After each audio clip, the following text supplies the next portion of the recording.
네, 각 섹터에 대한 분석 도와드리도록 하겠습니다. 섹터 인사이트, 오늘 함께 다뤄볼 이슈는요, 바로 큰손 유커들의 컴백이 지금 임박한 상황입니다. 달라진 소비에 백화점, 호텔, 카지노 업계도 지금 웃고 있는 상황인데요. 가장 큰 호재는 9월 말부터죠. 중국 단체 관광객의 무비자 입국이 시행이 됩니다. 이에 따라서 중국 소비 관련주가 강력한 시세를 내주고 있는데요. 계속해서 상승 흐름을 가져갈 수 있을지 알아보도록 하겠습니다. 조사구 신한투자증권 연구위원 모셨습니다. 안녕하세요. 네, 안녕하세요. 네, 9월 말입니다. 다음 달 말부터 중국인 관광객의 무비자 입국이 허용이 됩니다. 어느 정도 소비 규모가 확대될 것이라고 예상하십니까? 네, 일단은 뭐 지금은 뭐 단기적으로 네. 이제 그 단체 관광객에 대한 무비자 그리고 이제 뭐 좀 기간이 있는 이제 이런 부분이 좀 됐었는데 네. 저는 이제 좀 더 장기적으로 봤을 때는 이 개별 관광객에 대해서도 전면 상시화로 좀 무비자가 될 것이라고 좀 판단을 하고 있습니다. 사실 과거에 이제 일본의 사례를 보더라도 이런 식으로 좀 내수 소비가 침체가 됐을 때 좀 외국인 관광객 유치를 통해서 좀 내수 소비를 반등시켰었던 전례들도 있었고요. 아마 이제 정부도 이제 그런 부분들을 좀 생각을 하는 것 같아요. 사실 전체 외국인들이 한국에서 쓰는 소비는 연간으로 봤을 때 한 30조 원 정도가 되고요. 그 중에서는 이제 중국인의 소비 규모만 저희가 따져본다고 하면 네. 보통 한 뭐 13조 원에서 많게는 한 18조 원까지 좀 올려서 볼 수가 있거든요. 근데 사실 이제 국내 소매 판매 시장이 굉장히 좀 좋지가 않지 않습니까? 거의 연간으로 봤을 때는 한 640조 정도에서 좀 정체가 되고 있는 상황이기 때문에 그러면 이제 중국인들이 좀 돌아오는 이제 이로 인한 그 소비 증가의 좀 규모를 전체 소매 판매 시장의 한 5% 정도로 좀 추산을 해볼 수가 있기 때문에 상당히 좀 큰 수치다 이렇게 좀 저희가 예상을 해보고 있습니다. 네, 이렇게 큰 손인 유커가 돌아옴에 따라서 어떤 업종이 수혜를 받을지 투자자분들의 관심은 커질 수밖에 없는데요. 핵심 섹터로 유통주가 좀 주목을 받고 있습니다. 유통주 안에서도 선별적으로 어떤 걸 봐야 되는 겁니까? 사실 이제 중국인들의 귀환 그리고 네. 중국인들의 단체 관광에 유입하면 사실 저희가 그냥 떠오르시는 거는 직관적으로는 면세점이실 것 같아요. 어떻게 보면 과거에 뭐 깃발을 들고 들어오셔가지고 네, 이제 단체로. 면세점에 이제 단체로 네. 줄을 서서 이제 들어가시고 단체로 또 쇼핑을 하고 이제 이런 모습만 저희가 좀 봤었는데 사실은 이 과거와 사실 소비 패턴이 조금 많이 바뀌었습니다.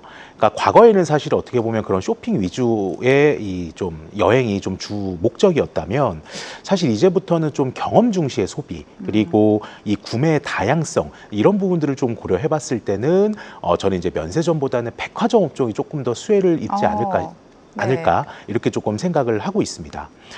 사실 과거처럼 좀 이 특정 면세점과 관련된 또 이제 그쪽에만 좀 있는 이런 쇼핑의 경로보다는 뭐 체험이라든지 뭐 관광이라든지 그러니까 이런 쪽에 대한 좀 구매 패턴이 조금 높아지는 이런 모습을 조금 보였기 때문에 사실 이제 좀 교통에 대한 접근성이 좋다든가 아니면 이제 인프라가 굉장히 좀 잘 되어 있는 이 도시명 백화점에 대한 수요가 좀 지속적으로 올라갈 수밖에 없지 않겠나 이렇게 좀 예상하고 있습니다.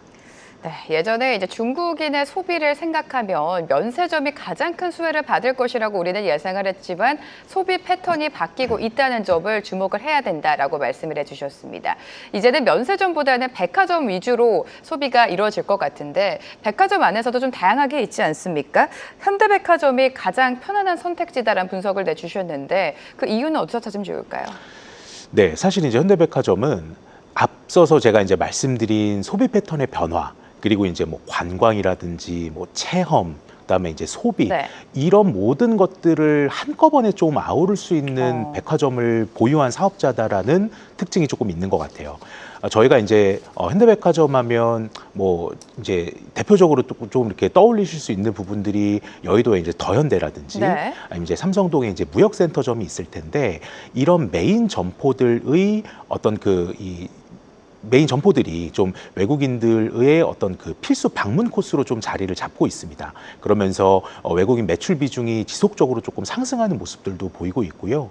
여기에 이제 과거에는 좀 외국인 이 손님 맞이에 조금 부족했었던 뭐 언어적인 측면이라든지 인프라적인 측면, 그러니까 이런 부분들을 뭐 차츰차츰 좀 개선하는 모습들도 나오기 때문에 이쪽으로 지속적으로 좀 외국인 고객들이 쏠리는 이런 모습이 좀 보이는 것 같습니다.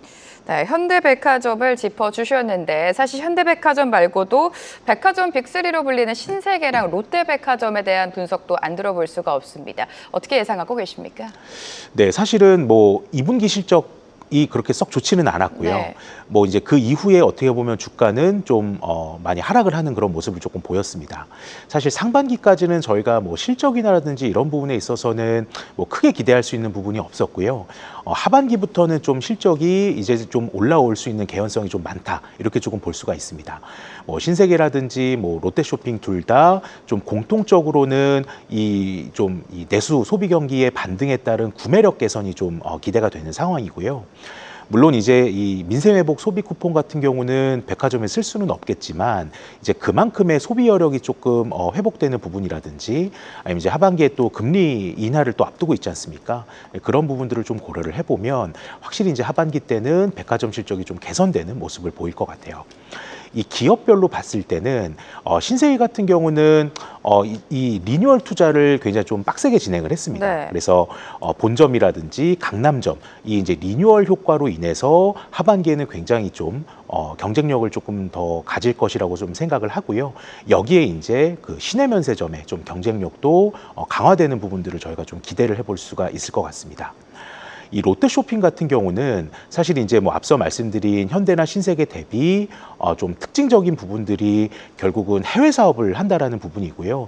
이 해외 사업이 이제 올해 들어서 굉장히 좀 어느 정도 좀 자리를 잡아가는 모습입니다. 그래서 매출도 그렇고 이 손익적인 측면에서도 이제는 긍정적인 기여를 하고 있기 때문에 이제 앞선 두 회사랑은 다르게 이 해외 사업을 한다는 점이 좀 긍정적인 포인트로 작용할 것으로 전망하고 있습니다. 네. 백화점과 관련해서는 지금보다는 하반기의 실적이 좀 점진적으로 성장할 수 있을 것이다라고 말씀을 해주셨습니다.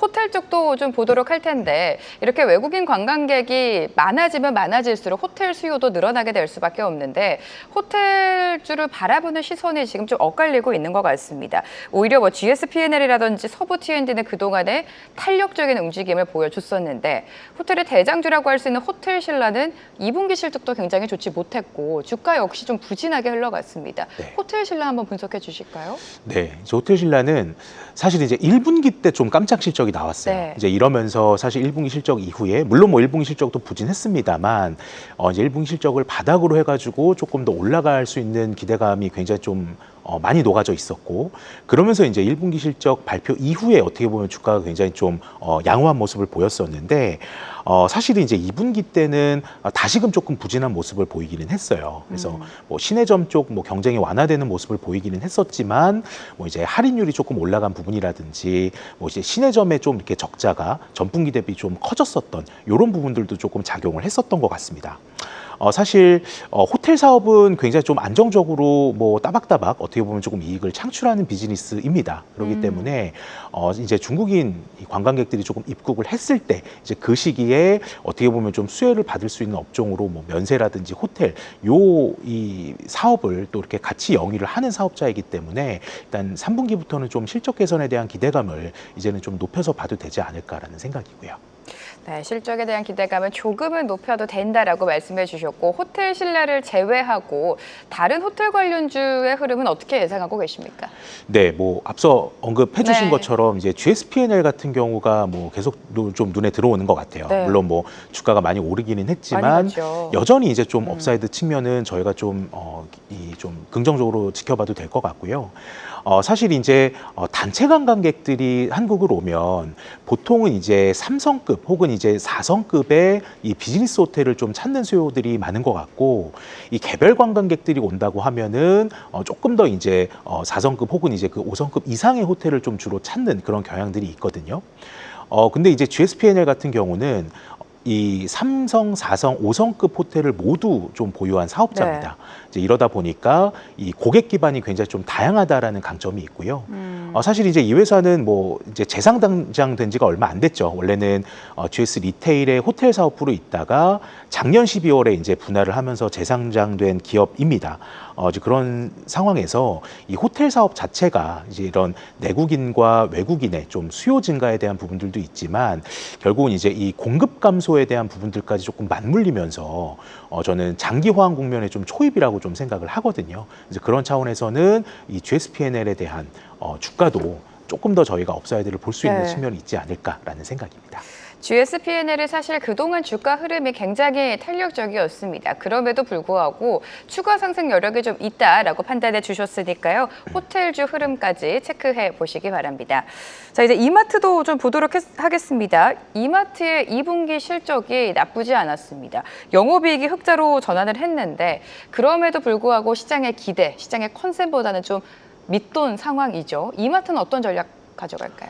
네, 그러니까 이제 이마트는 정확해요. 그러니까 이제 본업은 되게 좋았거든요. 그래서 1분기에 이어서 본업이 되게 좋았고 사실 이제 2분기에는 늘 뭐 매출 사이즈에서도 비수기이고 이제 비용단에서도 이제 그 재산세가 좀 반영되는 분기이다 보니까 보통 이제 2분기는 뭐 거의 적자만 면하면 정말 다행이라고 저희가 생각을 할 정도인데 네. 굉장히 큰 폭의 흑자 전환에 좀 성공을 했습니다. 그럼에도 불구하고 이제 자회사들, 특히나 이커머스 자회사들이 좀 적자폭이 확대된 부분들이 사실은 좀 전사 실적 훼손의 좀 원인으로 좀 작용을 했다라고 좀 보실 수가 있습니다. 다만 이제 뭐 여타의 유통업체들이랑 좀 마찬가지로 하반기를 좋게 볼 수 있는 근거들이 굉장히 조금 많아요. 일단은 뭐 이제 1분기, 2분기에 좀 이어졌었던 뭐 통합 매입에 따른 효과라든지 아니면 이제 비용 절감에 대한 효과 이런 부분들이 굉장히 좀 기대가 되는 상황이고 외형 성장에 대한 부분들도 좀 기대를 해볼 수가 있습니다. 특히나 이제 홈플러스가 최근에 이제 지속적으로 좀 노이즈들이 많죠. 그래서 이제 어제에는 또 이제 그 기사를 통해서 좀 임대료 조정 협상 중인 뭐 이제 점포들 중에서 이제 15개 점포는 폐점을 좀 진행을 하겠다. 이제 이런 이야기들까지 조금 들리면서 이러면 이제 할인점의 1위 사업자인 이마트의 반사수혜가 조금 더 크게 네. 작용할 수는 있습니다. 그래서 이 부분들이 좀 상반기에는 조금 더디게 나타났다면 하반기 때는 이제 홈플러스 사태의 반사수혜를 조금 더 드라마틱하게 누릴 수 있다라는 긍정적인 측면도 있는 것 같습니다. 네, 유통주 하면 또 홈플러스 이슈가 있었는데 홈플러스의 반사 수익을 하반기에 조금 받을 수 있다라고 말씀해 주셨고 쿠팡도 보도록 하겠습니다. 유통업이 요즘에 사실 굉장히 좋지는 못한데 쿠팡이 좀 의미 있는 실적을 달성을 했습니다. 로켓이 밀어주고 대만이 견인했다 이런 분석까지 나오면서 2분기 매출이 12조 원을 찍으면서 역대 최대 분기 매출을 기록을 했습니다. 이 부분 우리가 어떻게 해석하면 좋을까요? 쿠팡이 참 대단합니다. 아주 어마어마하고요. 그러니까 사실은 그렇죠, 네. 이 국내 이커머스 시장, 그러니까 이제 온라인 쇼핑 시장이 네. 2분기에 2% 성장하는 데 그쳤거든요. 근데 사실 이제 쿠팡은 원화 기준으로 이제 저희가 좀 환산을 해보면 매출이 17%가 늘었습니다. 그러니까 이제 뭐 소매 판매 시장도 사실은 굉장히 좀 정체 중이었다라는 점을 감안해 보면 그렇죠. 사실은 전체 온라인 시장이나 아니면 전체 소매 판매 시장 내에서 쿠팡의 지배력이 뭐 지속적으로 조금 상승하는 부분은 이제는 어떻게 보면 조금 저희가 상수로라고 좀 생각을 해봐야 될 것 같고요. 이제 본업이랑은 다르게 신사업 측면에서는 좀 지속적으로 적자가 확대된 부분들이 조금 아쉽다. 이렇게 조금 말씀하시는 분들도 계시기는 합니다. 그러니까 이제 뭐 배달이라든지 뭐 OTT 그리고 대만에서의 뭐 신사업 성과 이런 부분들에 의해서 사실 좀 적자가 커진 부분들이 있기는 하지만 결국은 이제 이런 부분들이 좀 신규 고객을 좀 끌어들이는 이런 좀 요소로 작용을 하기 때문에 사실 이제 신사업에 대한 성과를 지금의 어떤 그 단기적인 비용의 투입보다는 조금 더 이제 매출 증가의 요소로 저희가 좀 긍정적으로 바라볼 수 있을 것 같습니다. 네, 쿠팡의 의미 있는 실적까지 분석 도와주셨고요. 마지막으로 편의점주도 살펴보도록 하겠습니다. 지금 뭐 소비 침체가 예상보다 장기화되면서 편의점주도 주가가 상승할 만한 돌파구를 좀 찾지 못하고 있는 양상인 것 같습니다. 앞으로 편의점주의 주가 전망은 어떻게 하십니까? 네, 사실 이제 편의점이 지금 뭐 코로나 이후에 굉장히 좀 고성장을 하다가 이제 그 성장세가 조금 멈췄고 산업 전체적으로 지금 구조조정 과정에 있어요. 그래서 상위 사업자들도 이 점포 순증에 대한 가이던스를 낮추고 있고 하위 사업자들은 지금 폐점에만 어떻게 보면 조금 몰두가 되어 있는 상황이라고 보시면 되거든요. 다만 이제 이 7월부터는 좀 성수기 시즌에 진입한 부분들이라든지 아니면 이제 민생지원금 지급 효과 때문에 사실 이제 편의점이 좀 이제 바닥에서 좀 이렇게 반등하는 모습을 좀 보이는 것 같아요. 그래서 단기적으로는 이런 효과를 좀 기대를 해볼 수가 있고요. 조금 더 장기적으로는 이제 이 업계의 어떤 그 구조조정이 조금 마무리가 될 시에는 이 상위 사업자로의 쏠림 현상이 조금 더 가속화될 수 있다는 점. 그러니까 요 점이 상위 사업자이자 상장사인 GS 리테일과 BJF 리테일의 주가 상승을 조금 더 끌어올릴 수 있다라는 점을 저희가 좀 생각을 해주시면 좋을 것 같습니다. 그렇다면 연구위원님 입장에서 편의점주 안에서 탑픽 종목을 골라야 한다면 어떤 종목 가장 주목하고 계십니까? 네, 이제 뭐 2분기 실적에서도 사실 이제 GS 리테일, BJF 리테일 둘 다 편의점 사업은 좋지는 않았습니다만 사실 이제 GS 리테일은 편의점 이외의 다른 사업부까지 좀 진행을 하다 보니까 뭐 이제 적사가 이제 뭐 줄어든 부분이라든지 아니면 이제 뭐 대손 충당금이 환입된 부분들 때문에 사실 이제 실적이 굉장히 좀 잘 나온 부분들이 있어요. 다만 이제 방금 말씀드린 이제 편의점 사업만의 어떤 그 매력도를 좀 놓고 본다라고 한다면 이제는 조금 더 순수 사업자인 BJF 리테일이 조금 더 이제 주가적으로는 반응을 하는 부분들이 좀 오지 않을까라는 측면이라서 전 BJF 리테일에 조금 더 눈길이 간다라고 말씀드릴 수 있을 것 같습니다. BJF 리테일을 조금은 더 긍정적인 시각으로 바라보고 계신 것 같습니다. 편의점주까지 분석 도와주셨고요. 지금까지 조사군 신한투자증권 연구위원과 함께했습니다. 고맙습니다. 감사합니다. 계속해서 다양한 경제 이슈를 알고 싶다면 구독과 좋아요, 알림 설정 부탁드립니다. AI 캐스터 권미정이었습니다.